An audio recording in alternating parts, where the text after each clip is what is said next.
el 5 de octubre del 88. ¿Usted cree que el triunfo no se debe más a la debilidad del gobierno militar o a la unión que lograron ustedes concitar en la concertación? Mire, yo creo que el triunfo del no se debe fundamentalmente, creo yo, a que la franja, creo que si no nos hubieran permitido la franja, el no se había producido. Es decir, el tema comunicacional es clave.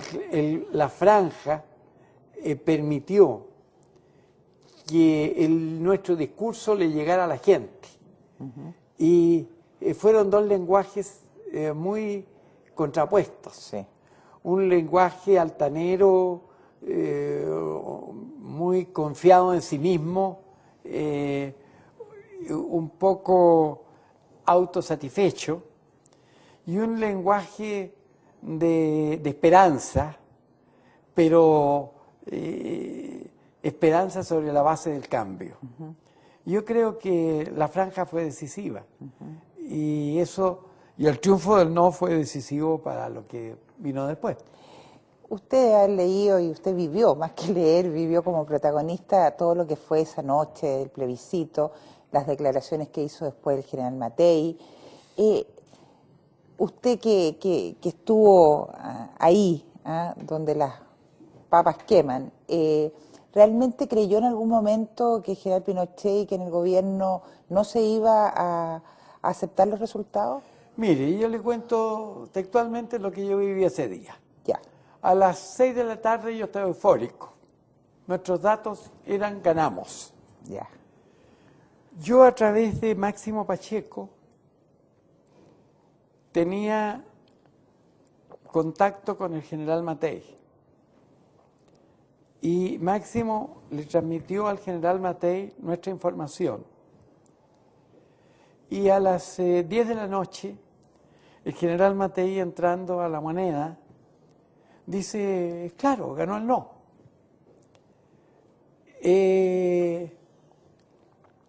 La verdad es que nosotros teníamos esa convicción, pero el gobierno no reconocía, y el vocero Alberto Cardemil seguía dando cifras que no tenían nada que ver con el volumen de votos escrutados. Teníamos convenido que a las 12 de la noche habría un programa en el canal de la Católica en que nos íbamos a encontrar Sergio Nofre Jarpa y yo. Cuando yo llegué a ese programa, entro a la sala de maquillaje, Sergio Nofre se para, que estaba maquillándose, y me dice, te felicito, ganaron. Entonces yo le dije, bueno, ¿lo vas a repetir adentro? Sí, me dijo, ganaron. Bueno, ahí tuve un gran alivio. Salimos de ese programa y era la 1 de la mañana y todavía el gobierno no reconocía el no, el triunfo del no. Entonces yo me fui a la conferencia episcopal, que estaba reunida en una sede que tenían ahí cerca de donde tienen los jesuitas, donde está actualmente la Universidad Alberto Hurtado. Y cuando íbamos llegando ahí, por la radio, aparece que Cardemil anuncia los últimos escrutinios y reconoce el triunfo. ¿Ustedes tenían preparado alguna estrategia en caso que no se hubiera reconocido su triunfo? Es decir, nosotros teníamos dos sistemas paralelos e independientes uno de otro de cómputos. Uno que encabezaba un grupo más bien político y otro que encabezaba un grupo muy puramente profesional, técnico de alta respetabilidad. Y estábamos decididos a lanzar esos datos y a pelear la cosa.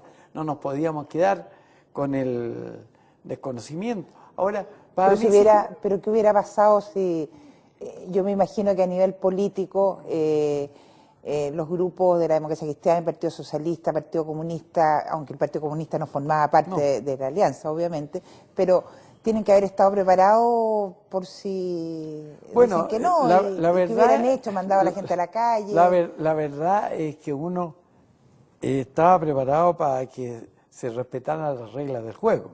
No estaba preparado, no entró en nuestros cálculos que fuera a ocurrir lo que a esa hora tuvimos el temor de que ocurriera. La verdad es que eso nos pilló enteramente de sorpresa. Y felizmente se solucionó de buena manera. Pero, ¿qué habríamos hecho? Yo no sabría decirle. Habríamos denunciado, se habría producido una trifulca muy grande dentro del país. No teníamos nosotros instrumentos, además. Ahora hubo un momento en que la fuerza pública se retiró del centro de Santiago y nos pareció muy extraño. Y entonces ignorábamos qué podía haber producido. ¿Y ustedes, así como con el general Matei, tenían vínculos con otro grupo de generales o otro grupo de militares como para tener la certeza que el triunfo sea... Que yo sepa, yo lo único que yo supe en esa época fue este contacto que tuve a través de Máximo Pacheco con el general Matei, que no era un contacto institucional, sino que un contacto más bien personal. ¿Cómo se gesta su propia candidatura dentro de la Democracia Cristiana para poder competir el 89? Mire, yo le diría primero que nuestro primer esfuerzo no fue determinar el candidato. Nuestro primer esfuerzo fue las reformas constitucionales. Lo primero que planteamos, los 14 partidos que entonces formábamos la concertación de partidos por el no, que pasamos a llamarnos concertación de partidos por la democracia, fue un planteamiento que le hicimos al gobierno del general Pinochet para hacer unas reformas constitucionales. Esto se empezó a negociar. ¿Quiénes eran sus interlocutores? Mis interlocutores, bueno, nosotros le planteamos esto oficialmente al ministro del Interior, Carlos Cáceres. Que era don Carlos Cáceres.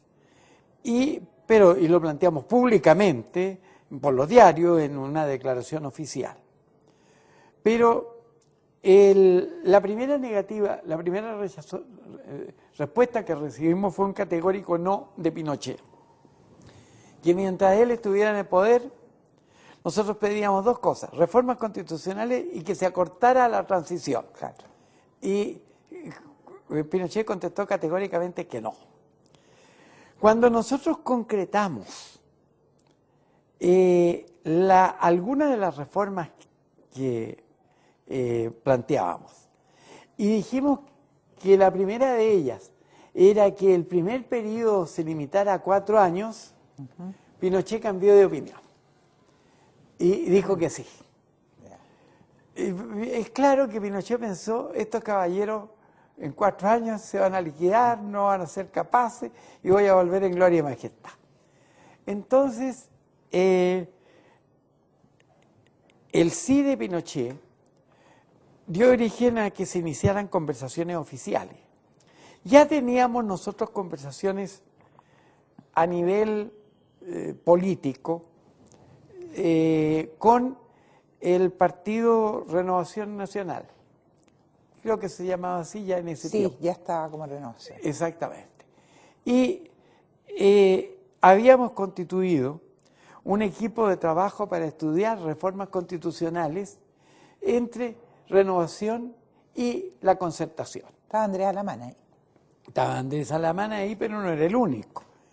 Y el presidente de Renovación era Sergio Nofrejar. Exacto. Y ahí nosotros entregamos nuestro proyecto, Renovación nos hizo algunas observaciones, llegamos a un proyecto común y luego con ese proyecto fuimos a negociar con el ministro del Interior, Cáceres. La negociación con Cáceres resultó bastante más difícil. Cáceres era bastante terco y desde luego, todo lo que nosotros habíamos convenido con Renovación en torno al sistema electoral, al número de senadores y a la elección de los senadores, se nos fue al diablo. En definitiva, logramos que se crearan dos circunscripciones en Santiago y se crearan otras circunscripciones para aumentar el número de senadores, pero el sistema binominal que lo estábamos... Se defendió, claro. Cáceres lo defendió y en definitiva la UDI se opuso terminantemente. Pero usted sabe que don Carlos Cáceres también ha contado aquí en el programa que estuvo a punto de renunciar justamente porque estaba en plenas conversaciones con usted y Pinochet dijo ya no más. No, cuando ya estaban a punto de firmar el acuerdo. Y después Pinochet echó pie atrás. Pero él lo ha contado acá, es decir, de haber sido muy... fue terco, pero también muy abierto. No lo pongo en duda. Yo creo que nuestra negociación fue una negociación honesta, bien hecha, pero él era duro, era un negociador no muy abierto para... Bueno, pero lo cierto es que salió lo que salió. Pero usted todavía no era yo en ese momento candidato. Todavía no era candidato. Paralelamente, cuando ya habíamos convenido y antes del plebiscito, esto debe haber sido del segundo plebiscito, el plebiscito del en que se 89 votó de la reforma, la reforma constitucional. Ese plebiscito se produjo en agosto. Sí, con una gran mayoría. Exactamente. Simultáneamente, por ahí por junio, julio, mientras estábamos negociando estas cosas, se estaban debatiendo las candidaturas A presidente. a presidente. En los distintos partidos. En los distintos partidos. Y surgió la candidatura de Enrique Silva, la candidatura de Ricardo Lagos, la candidatura de Alejandro Valles, no recuerdo qué otra más, pero por lo menos un par más, y la mía. Y dentro de la Falange, dentro de la democracia cristiana... Mire cómo le quedan los reminiscencias. En la reminiscencia, hubimos 3 candidatos. Gabriel Valdés, Eduardo Frei y yo. ¿Fue dura la pelea? Fue una pelea complicada. Yo era el presidente del partido, se produjo una acusación... El Carmen Gate. Sobre el Carmen Gate, muy injusta a mi juicio. Todavía mi amigo Gabriel no olvida eso como que si hubiera sido determinante.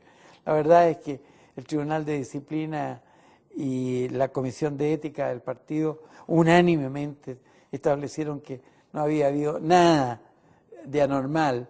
Un par de muchachos tontos se metieron al registro, a los lugares donde se mantienen, pero el día antes de las elecciones los registros estaban en las mesas de votación y no cambiaba nada. No cambió nada. Pero y fueron sancionados por el Tribunal de Disciplina. Lo cierto es que yo gané esa elección interna.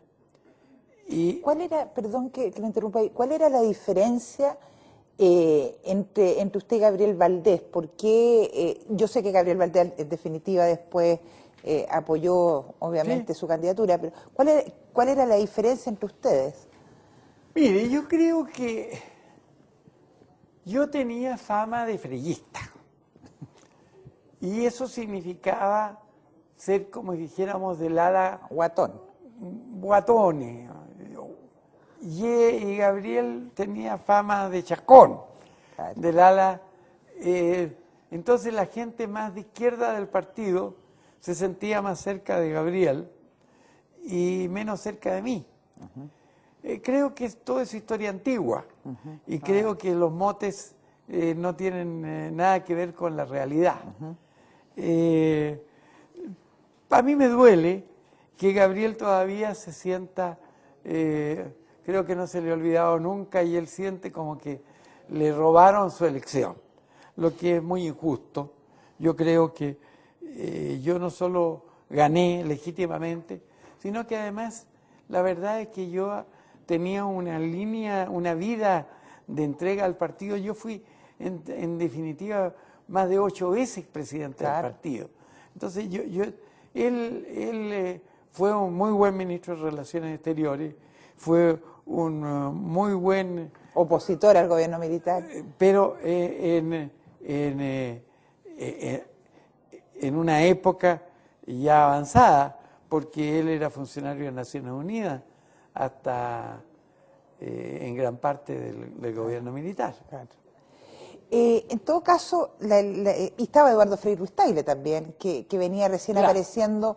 Ahí yo creo que fue Genaro Herragá el personaje que lo elevó a la categoría de presidencial. Hubo gente que pensó que el nombre de Eduardo Frei le daba un handicap a favor muy grande.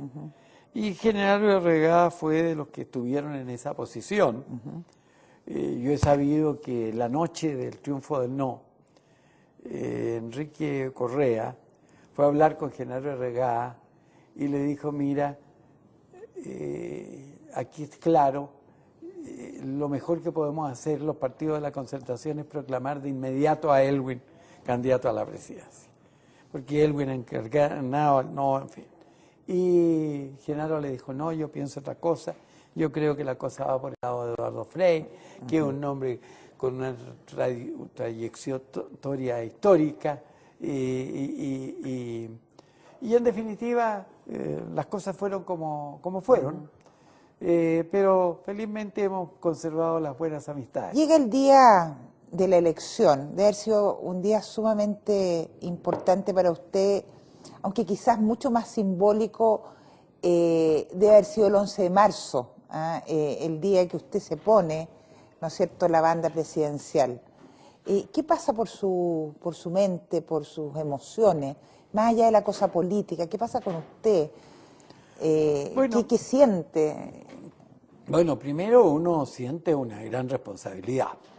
Ahora, uno va por etapas, va asumiéndolas a medida que se van produciendo los hechos, ¿no es cierto? Yo, ya después de mi proclamación como candidato, sentí que yo tenía una responsabilidad más allá no solo con la Concertación, sino que con el país. Y luego, elegido, sentí que tenía que formar rápidamente mis equipos, clarificar rápidamente el orden de prioridad de las cosas que teníamos que hacer como gobierno y entonces poner a trabajar los equipos. Por ejemplo, no se me olvida nunca una gran preocupación que yo tenía. Yo voy a asumir la presidencia de la República, hay 1 millón de familias sin casa. El día que yo asuma, se va a producir en Santiago y en distintos lugares del país ocupaciones de terreno. Entonces, cuando yo en enero llamé a Alberto Echegaray y le pedí que fuera mi ministro de Vivienda, hablé con él de este tema. Él se responsabilizó del asunto. Él no solo preparó el programa de vivienda estaba preparado, sino que la forma, la estrategia para llevarlo adelante, sino que en ese periodo, diría yo, de 15 de enero a 11 de marzo, tomó contacto con el mundo de los pobladores. Era un hombre es un hombre muy respetable, claro, muy respetado además. Exactamente. Bueno, pero en ese tiempo, ¿quién lo conocía? Ahora es severamente respetado. Pero ¿Quién le ayudó a usted a nombrar a sus ministros? ¿Fue realmente una decisión suya? Usted eligió, yo quiero que sea... Claro, es decir, pero yo trabajaba con un equipo. ¿Quién era su mi equipo? equipo más cercano era Enrique Enrique Krauss, Edgardo Benninger, Enrique Correa, Enrique Silva. Prácticamente ahí está Estaba toda el espectro. Probablemente alguien más del mundo socialista. Y entre ellos yo pedí que los partidos me presentaran nóminas de gente, pero que me dejaran en absoluta libertad. Dije que no iba a haber cuoteo y formé, tratando de ser lo más equitativo posible, de tenerlos a todos adentro, que todos se sintieran participando, pero escogí a las personas que yo creí las más adecuadas. Me quiero referir a la elección que usted hizo de otro ministro, estábamos hablando de vivienda, y que yo no logro entender, que es la elección de Patricio Rojas como ministro de Defensa. Y digo, no logro entender, no yo, sino en general, digamos, lo que se ha comentado, es porque él no tenía buenas relaciones con el general Pinochet y se suponía que usted lo que quería era hacer una transición lo más light, lo más suave, lo menos conflictiva posible. Entonces, ¿por qué eligió a Patricio Rojas? Mire, elegí a Patricio Rojas siendo una persona muy honorable y muy respetable, ¿no es cierto? No, porque creía que el ministro de Defensa tenía que ser una persona terca, de gran carácter, que impusiera respeto. Le cuento una anécdota. Primero, yo visité al general Pinochet cuando estaba elegido y antes de asumir. Quise restablecer la vieja tradición de que los presidentes electos iban a visitar al presidente en ejercicio. El general Pinochet me recibió muy atento y yo le dije, general, yo le quiero decir que sería mejor para el país, para usted, para mí y para el ejército, que cuando yo asuma, usted, aunque tiene derecho a permanecer 8 años en la comandancia del jefe del ejército, se pasará a retiro. Creo que suavizaría y haría más fáciles las cosas. No le ha gustado mucho. Me contestó textualmente, no señor, se equivoca, no es que mi gente está muy nerviosa, nadie lo va a defender mejor que yo. Bueno, si usted quiere quedarse, se queda. A la semana siguiente de haber asumido yo, me pide audiencia el general Pinochet. Llega a verme, muy respetuoso. Siento, señor general. Presidente, me dice, yo le vengo a decir que ahora usted es mi jefe y que yo le obedezco a usted. General, le dije, está muy bien eso es lo que dice la Constitución. Del presidente de la República dependen el ejército, la armada, la fuerza aérea.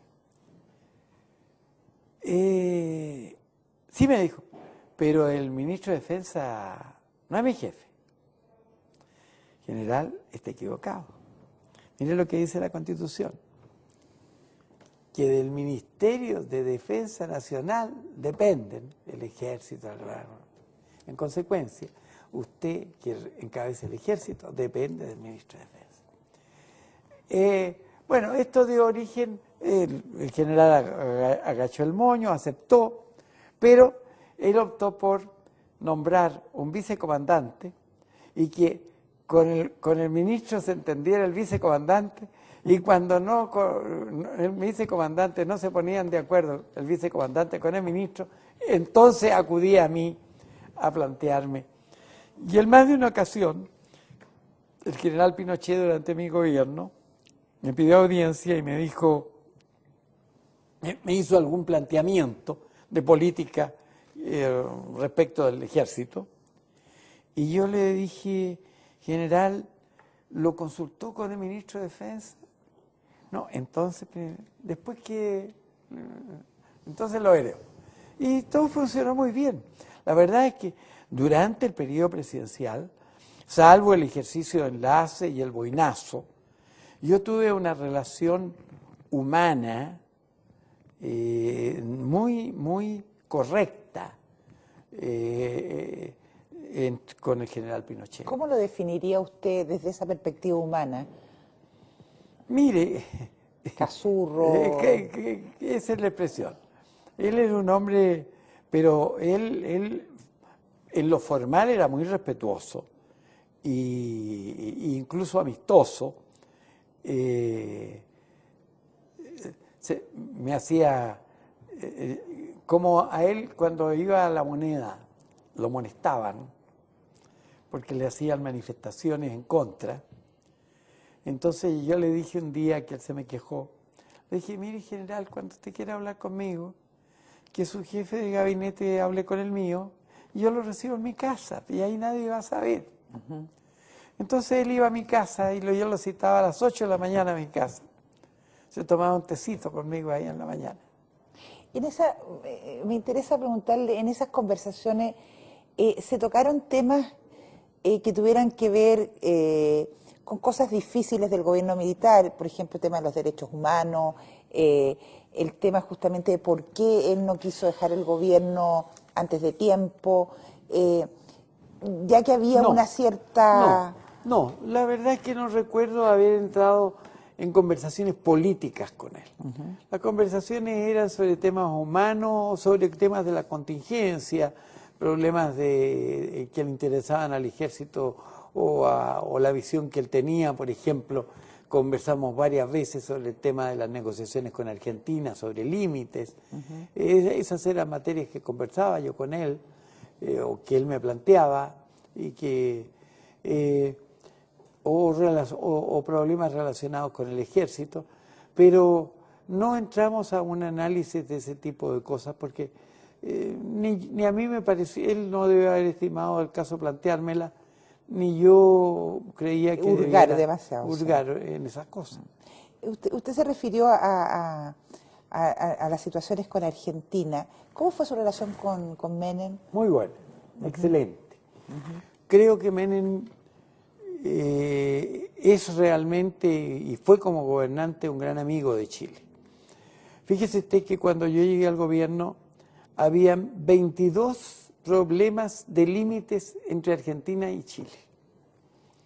En nuestro primer encuentro, post mi toma de posesión, nos pusimos de acuerdo en encomendarle a la Comisión Mixta de Límites que nos propusiera una solución para esos 22 problemas. La Comisión Mixta llegó a acuerdo en un plazo de 90 días sobre 20 de esos 22 problemas. Y los presidentes nos reunimos y dictamos sendos decretos simultáneos aprobando el informe de la Comisión de Límite que resolvió 20 de los conflictos. Quedaron 2 pendientes, era el de Laguna del Desierto y el de Campo de hielo. Los campos de hielo. El primero lo sometimos a arbitraje, todos sabemos lo que pasó con el arbitraje. ¿Siente dolor con esa pérdida de Laguna del Desierto? Y perdone que se lo diga, pero usted sabe que una de las críticas que se le ha hecho a algunas palabras suyas es que haya dicho en un momento, no importa un pedazo de tierra más, un pedazo de tierra menos, y que le dolió a mucha gente que sentía... Incluso dije un pedacito, porque comparativamente a todo el territorio es un pedacito, es una parte pequeña. Mire, la verdad... ¿Está arrepentida de esa frase? No, bueno, la frase tal vez fue desafortunada, pero no estoy arrepentido de haber recurrido al arbitraje, porque era el camino estipulado en el acuerdo de paz y amistad suscrito por mediación del Papa durante el gobierno del general Pinochet, que fue un buen acuerdo, a mi juicio, para solucionar los conflictos con Argentina. La verdad es que desde entonces hasta ahora las relaciones con Argentina, cualquiera que sean las tiranteses que haya en el plano comercial, por el gas u otras cosas, han dejado de ser lo que fueron en el pasado. Ahora, yo vuelvo sobre esto de Laguna del Desierto. La verdad es que Chile, históricamente, sostuvo siempre que el límite iba por la línea de la separación de las aguas. En consecuencia, nuestra tesis de que ejercer soberanía en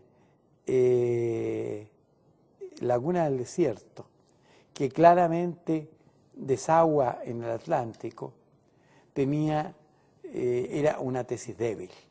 No obstante, nosotros la tesis bioceánica, que también está dada por Argentina por el otro lado. ¿Ah? La tesis bioceánica, es decir, que Argentina tiene salida al Pacífico también. Es decir, los argentinos dicen que en algún momento dado ellos pueden tener salida al Pacífico.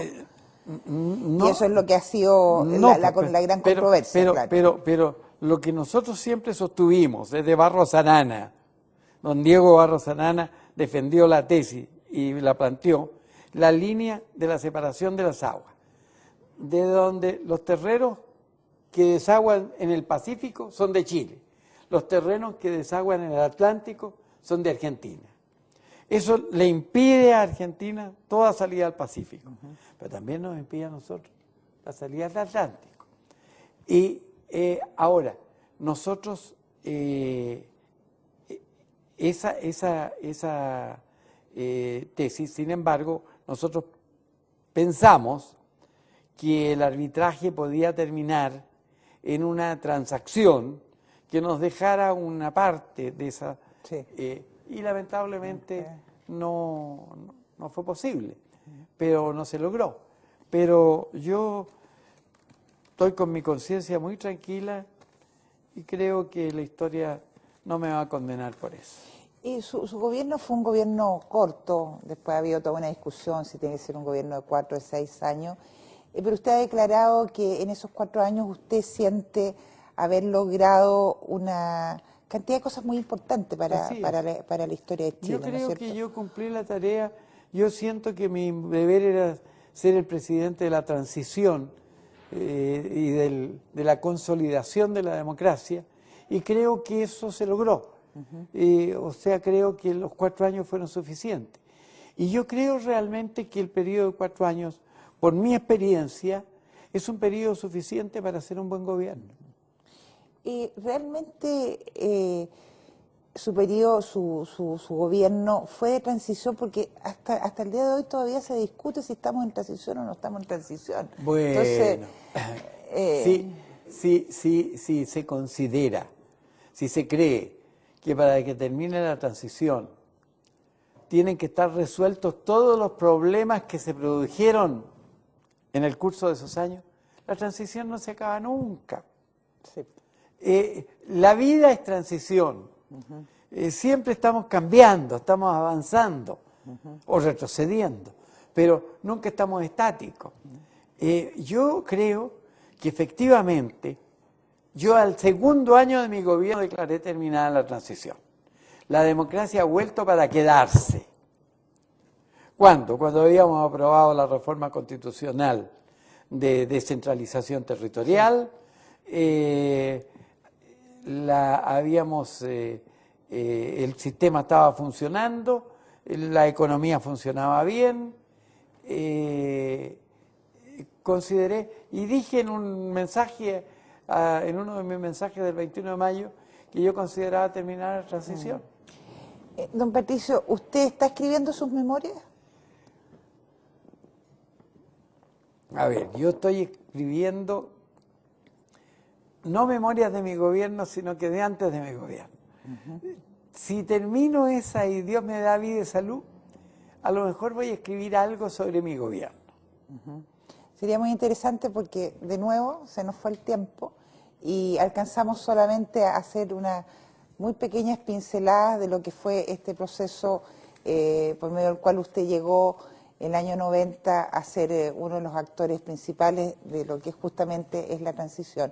Yo le agradezco muchísimo esta conversación, don Patricio, y espero que se haya sentido grato en este canal ArTV. Sí, para mí ha sido grato y espero que esta conversación sea útil para que nuestros compatriotas estén más informados de cómo fue ese periodo de la historia.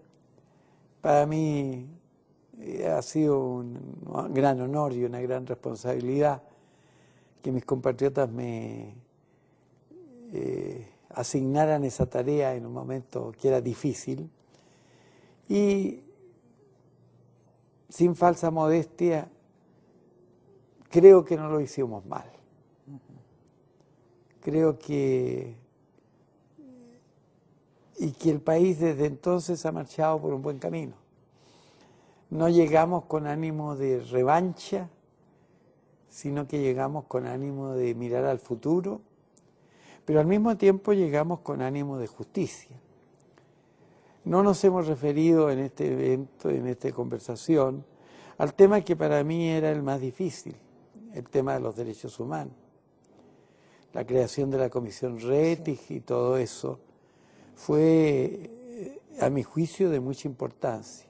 Sin duda. Y yo creo que hice bien. Y creo que nuestro país es de los países que al salir de una dictadura ha resuelto de la mejor manera este problema que muchas veces deja heridas. Creo que las heridas de todas maneras existen, pero que la verdad se haya aclarado y que se haya avanzado tanto en el campo de la justicia, creo que tranquiliza la conciencia nacional. Muchas gracias, don Patricio. Ya tendremos, yo creo que una tercera, un tercer encuentro sin duda alguna.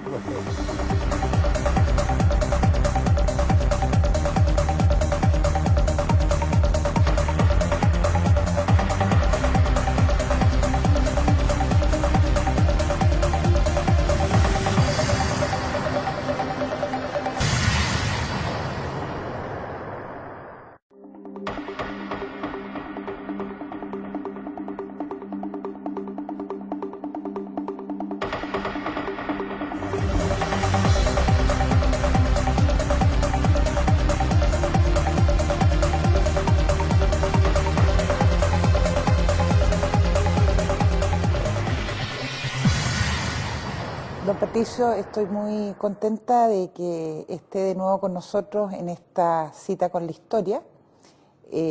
Nos quedamos en la sesión anterior con un largo trecho de su vida sin poder conversarlo con usted, especialmente el proceso que lo lleva a ser presidente de la República y su gobierno propiamente tal. Y ese va a ser el centro, digamos, de la conversación de hoy. Pero encantada de tenerlo aquí. Muchas gracias, para mí es muy grato, es un buen testimonio para la historia. Muchas gracias, don Patricio. ¿Usted siente que el Acuerdo Nacional fue un hito importante como para reagrupar las fuerzas que van a luchar contra el gobierno militar? Mire, no cabe duda que la concertación es un paso muy importante y decisivo, pero todo eso es la culminación de un proceso. El proceso empezó desde comienzos del régimen militar, en que sucesivamente, en distintos pasos, se fue avanzando hacia el planteamiento de una alternativa democrática. Entonces... tipo 75, 10 años antes quizá. Y claro, yo diría que el primer paso fue el grupo de estudios constitucionales del el grupo 24. De los 24.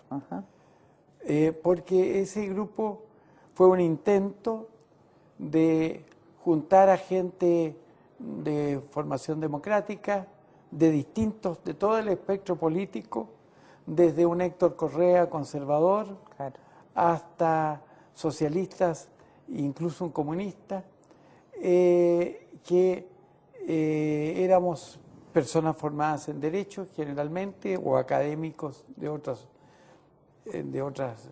especialidades, pero con la preocupación de cómo reconstruir una democracia en Chile. Y yo diría que ahí empezó a generarse un esfuerzo de concebir una alternativa democrática al régimen que se había impuesto. Pero esa alternativa, por lo menos yo diría hasta el año 85-86, fue una alternativa más bien rupturista y que va a quedar sumamente claro el año 83 con el inicio de las protestas. Y va a ser muy posterior, yo diría 86-87, en que gracias al Partido Demócrata Cristiano, yo creo que en eso usted jugó un papel importante, usted, Edgardo Benninger, de cambiar un poco la estrategia, es decir, de obviamente luchar contra el régimen que ustedes consideraban en ese momento inaceptable que llevara tanto tiempo, pero ya no a través de una vía rupturista o de una vía violenta, como lo estaba haciendo el Partido Comunista con el Frente Patriótico, etcétera, sino a través de una vía más legal. Sí, efectivamente el año 84, el ICHE, el Instituto Chileno de Estudios Humanistas, que entonces dirigía Guterres Martínez, convocó a un seminario en que fuimos invitados representantes de distintas tendencias.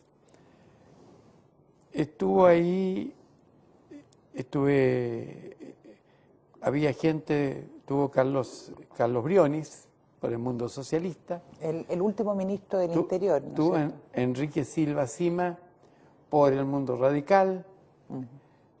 Estuvo Pancho Bulnes, por el Mundo Conservador o Liberal, y estuve yo. Pues bien, en ese seminario se trataba de cómo avanzar hacia la reconstrucción de la democracia. Ya había pasado la época de las grandes protestas, con toda la represión que significaron, y yo ahí planteé la tesis de que había que aceptar la institucionalidad vigente para, a través de sus mismos mecanismos, promover su transformación hacia un régimen democrático. Pero nadie lo debe haberle tomado mucho el peso a esa propuesta. Mire, sí, se le tomó el peso. En el mundo de la concertación generó una gran polémica. Yo era vicepresidente del partido, sí. El presidente era en ese momento Gabriel Valdés. Gabriel Valdés, yo le dije lo que yo iba a decir, me dijo que lo dijera a mi nombre, pero que él no se comprometía con la tesis. Sin embargo, posteriormente él expresó apoyo y en los distintos partidos se produjo una polémica. En definitiva, fue la tesis que prosperó, derrotar a la dictadura con sus en su propia cancha. Y eso condujo y culminó para reafirmar a la concertación, a los que en ese momento era Alianza Democrática. Exactamente. Y convertirla en concertación de partidos por el no, cuando el atentado de los comunistas contra Pinochet y lo que creó una separación muy grande dentro incluso de las filas de la izquierda, en que se separó el mundo comunista del socialismo. Claro, yo creía que, y qué bueno que usted lo aclare, que había sido el atentado a Pinochet en el año 86 el que había generado dentro de la democracia cristiana la idea de una vía fue antes. Fue antes. Fue concretamente en julio del 84. Ajá. Ahora, ¿cómo llegaron a acuerdo con quienes habían sido durante el gobierno de la Unidad Popular sus adversarios políticos, es decir, el mundo socialista específicamente? ¿Cómo fueron las relaciones para poder conformar este nuevo conglomerado? Yo diría que el proceso fue un proceso lento porque veníamos de posiciones muy encontradas. Recuerdo como si fuera ayer una larga conversación que a comienzos de la década de los 80 tuve en Madrid con Erich Schnack. Carlos Altamirano, de quien yo había sido bastante amigo en mi juventud, sí, pero con quien cortamos relaciones en tiempos del gobierno de Salvador Allende, más exactamente, él cortó relaciones conmigo. Me llamó desde cuando supo que yo iba a Europa, me pidió una entrevista. Pero él estaba en Francia y yo no iba a Francia, y convenimos en que yo conversaría con Erich Schnack. Y tuve una conversación bastante suelta de un día entero con Erich en la Plaza Mayor en Madrid. ¡Ay, qué bonito! Sí. Y él me contó su experiencia del exilio en los países comunistas y concretamente en la Alemania oriental. Y su convicción democrática, de que ese sistema en que ellos habían visto un camino hacia un régimen de mayor justicia, tenía escollos que desde el punto de vista ético y de su visión del valor de la libertad eran inaceptables. A raíz de eso... Y don Carlos había pensado lo mismo, yo creo. Carlos también. Claro, él fue el primero que renovó, digamos, el socialismo. Exactamente. Entonces, a raíz de eso, nosotros continuamos ahondando a través de distintas personas. Ya habíamos tenido muy buena relación con otros representantes del socialismo que estaban en una posición democrática, los que habían participado desde luego en el grupo de los 24 y en otros encuentros de distinta índole, nacionales o internacionales. Entonces se fue provocando un acercamiento. ¿Y usted era muy amigo de Clodomiro Almeida? Bueno, entre medio llega preso aquí a Chile Clodomiro Almeida. Pero había dos partidos socialistas, Núñez. El Partido Socialista de Núñez y el Partido Socialista de Almeida. Y yo era más amigo de Clodomiro que de Ricardo Núñez, a quien yo no había conocido en mi juventud como a Carlos. Ricardo es mucho menor. Claro.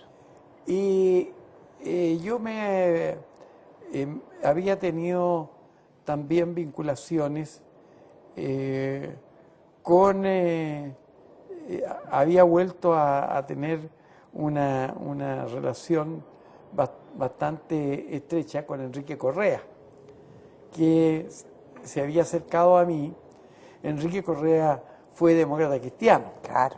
Y como demócrata cristiano fue de mis colaboradores más directos en una de mis presidencias de la democracia cristiana. Después Enrique se nos fue para el socialismo. Al MAPU primero. Al MAPU primero, y terminó en el socialismo. Pero Enrique se convirtió, junto con otros amigos, en un nexo entre Cloro y yo. Y yo empecé a visitar a Clodomiro en Capuchinos, donde estaba preso. Iba por lo menos cada 15 días a conversar con él, o nos mandábamos recados a través de Enrique Correa o de otros amigos comunes. Y entonces se fue produciendo una conjunción bastante grande de puntos de vista, porque cuando yo lo iba a ver discutíamos sobre cuál era el camino, cómo volver a recuperar la democracia. Esa era la preocupación de él y la preocupación mía. Pero don Clodomiro era más bien de una línea más rupturista en todo caso. Era Núñez justamente, el socialismo de Núñez el más tranquilo, digamos, el más moderado. Pero yo creo que hubo un antes y un después, que fue el atentado contra Pinochet, en que creo que después de eso el socialismo de Clodomiro se separó de la línea del Partido Comunista, y la ventaja que yo tuve al interior del mundo demócrata cristiano era que yo no solo contaba con la amistad del socialismo tradicionalmente más cercano, que era el de Núñez, sino que también con la amistad y la simpatía del socialismo más duro, que era el que encabezaba Clodomiro Almeida, gracias a una amistad que tuvimos toda la vida, desde muchachos. Aquí mismo en algún programa, Gladys Marín, hace 2 o 3 años, obviamente antes de morir, nos dijo que en relación al atentado al general Pinochet en el 86, yo le pregunté, ¿y ustedes harían esto de nuevo? Sí, me contesta, lo haría de nuevo y mucho mejor. Yo le quiero preguntar a usted cuál fue la circunstancia en que usted vivió ese momento, que fue bastante dramático para Chile. La posible muerte de general Pinochet en un atentado terrorista. Claro, la verdad es que, ¿cómo decirle? A todos nos tomó por sorpresa, nos causó una sorpresa, nos pareció prácticamente una locura y una torpeza. Discrepábamos del camino, claro. Y en consecuencia eso contribuyó a fortalecer a la Alianza Democrática como alternativa, claro, frente al... Y de ahí nació en buenas cuentas la concertación de partidos por el no. ¿Cómo fue la organización y qué rol jugó usted ya acercándonos el año 87, que ustedes empiezan a llamar a que las personas, que los ciudadanos se inscriban en los registros electorales y entrar un poco en el juego institucional que había planteado el general Pinochet en la Constitución del 80, es decir, bueno, vamos a plebiscito? En ese seminario de Lichi del año 84, yo sostuve que nosotros debíamos dar la pelea dentro de las reglas del juego de la institucionalidad, procurando que éstas se fueran democratizando todo lo que fuera posible, pero que dentro de su propia cancha debíamos derrotar a Pinochet. Yo diría que esa fue la estrategia que en definitiva se adoptó, y que cuando ya vino la proximidad del plebiscito y cuando se había adelantado en reformas procesales importantes, como la dictación de la ley de partidos políticos y la dictación de la ley de elecciones y del tribunal calificador de elecciones, es decir, se habían clarificado reglas del juego que eran democráticas, o que permitían transitar democráticamente. Eso abrió el camino a esta fórmula que nosotros, yo había propiciado el año 88. Debe haber sido un día importante para usted. El 84. El 5 de octubre del 88.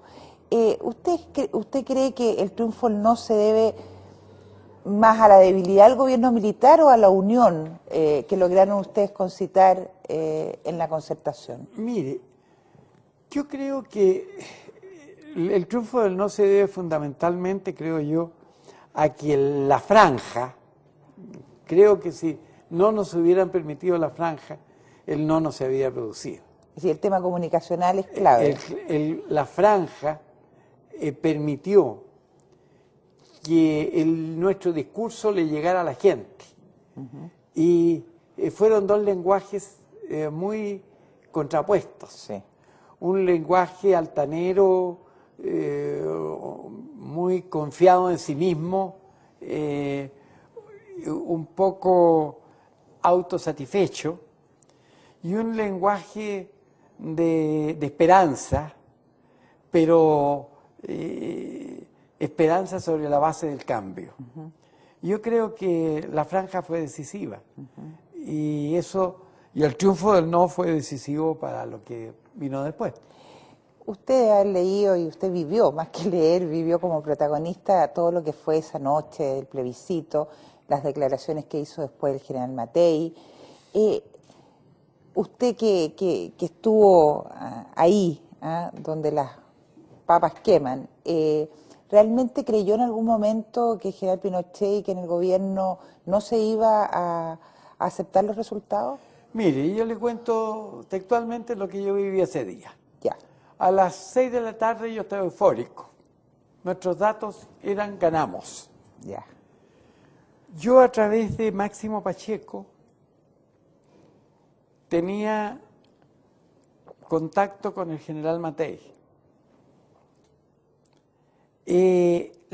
Algunas de las reformas que planteábamos, y dijimos que la primera de ellas era que el primer periodo se limitara a 4 años.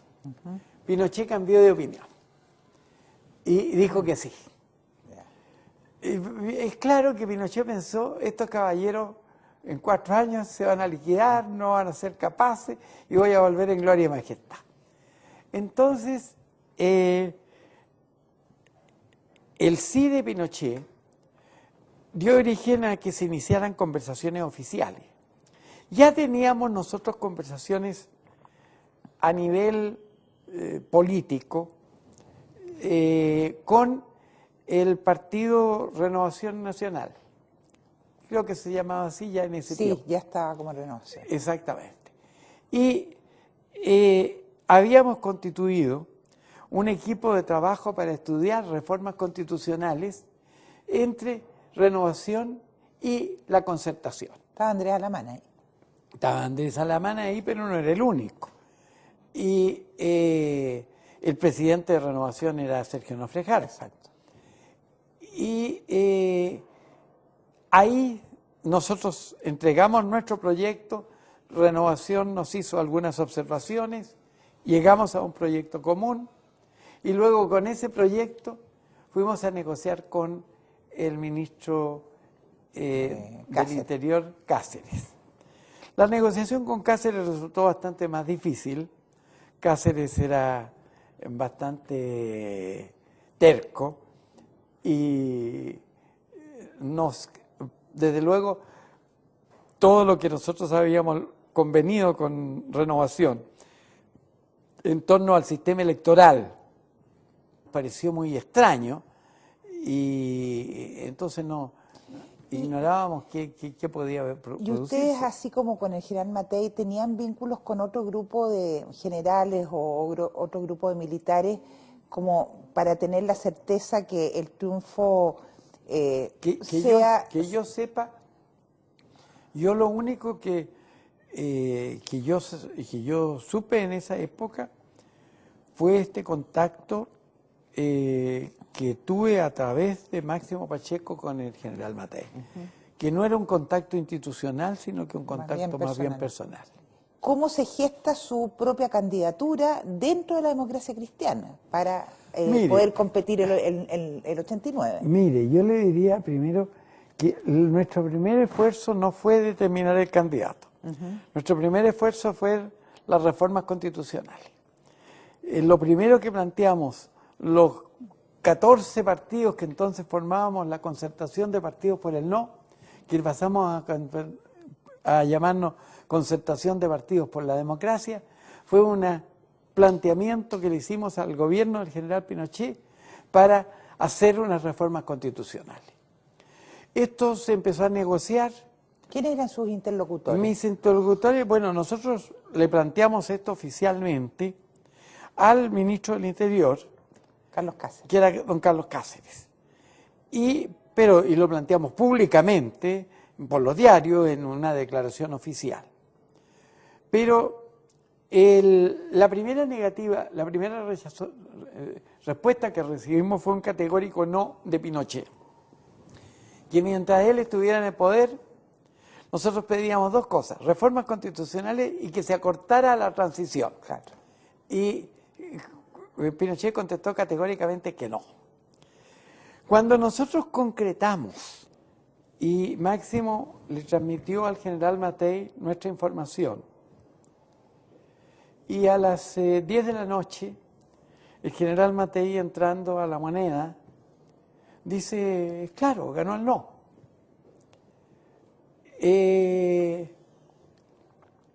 La verdad es que nosotros teníamos esa convicción, pero el gobierno no reconocía, y el vocero Alberto Cardemil seguía dando cifras que no tenían nada que ver con el volumen de votos escrutados. Teníamos convenido que a las 12 de la noche habría un programa en el canal de la Católica en que nos íbamos a encontrar Sergio Onofre Jarpa y yo. Cuando yo llegué a ese programa, entro a la sala de maquillaje, Sergio Onofre se para, que estaba maquillándose, y me dice, te felicito, ganaron. Entonces yo le dije, bueno, ¿lo vas a repetir adentro? Sí, me dijo, ganaron. Bueno, ahí tuve un gran alivio. Salimos de ese programa y era la 1 de la mañana y todavía el gobierno no reconocía el no, el triunfo del no. Entonces yo me fui a la conferencia episcopal, que estaba reunida en una sede que tenían ahí cerca de donde tienen los jesuitas, donde está actualmente la Universidad Alberto Hurtado. Y cuando íbamos llegando ahí, por la radio aparece que Cardemil anuncia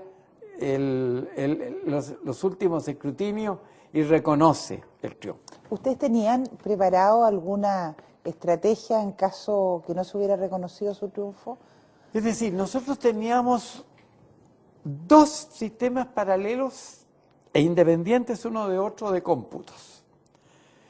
Uno que encabezaba un grupo más bien político y otro que encabezaba un grupo muy puramente profesional, técnico de alta respetabilidad. Y estábamos decididos a lanzar esos datos y a pelear la cosa. No nos podíamos quedar con el desconocimiento. Ahora, pero ¿qué hubiera pasado si, yo me imagino que a nivel político, los grupos de la Democracia Cristiana, el Partido Socialista, el Partido Comunista, aunque el Partido Comunista no formaba parte de la alianza, obviamente, pero tienen que haber estado preparados por si dicen que no, la verdad, ¿qué hubieran hecho? ¿Mandado a la gente a la calle? La verdad es que uno estaba preparado para que se respetaran las reglas del juego. No estaba preparado, no entró en nuestros cálculos que fuera a ocurrir lo que a esa hora tuvimos el temor de que ocurriera. La verdad es que eso nos pilló enteramente de sorpresa. Y felizmente se solucionó de buena manera. Pero, ¿qué habríamos hecho? Yo no sabría decirle. Habríamos denunciado, se habría producido una trifulca muy grande dentro del país. No teníamos nosotros instrumentos, además. Ahora hubo un momento en que la fuerza pública se retiró del centro de Santiago y nos